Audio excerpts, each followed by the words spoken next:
he didn't want to blow the whistle I fast. get it, but you wouldn't normally leave it that long. No, not really, but he was panicking. Yeah, no. They tell you to hold the whistle, but that was longer than normal. If you do that, you just Oh, sorry. That's right. Yeah, someone's gonna get hurt.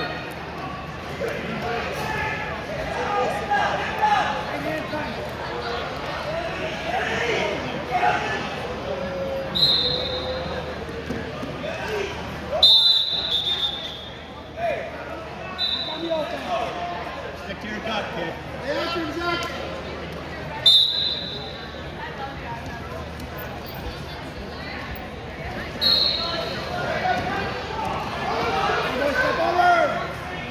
Step over the top.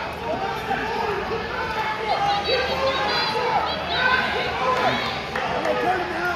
Go. Go gut. Go gut, Jack.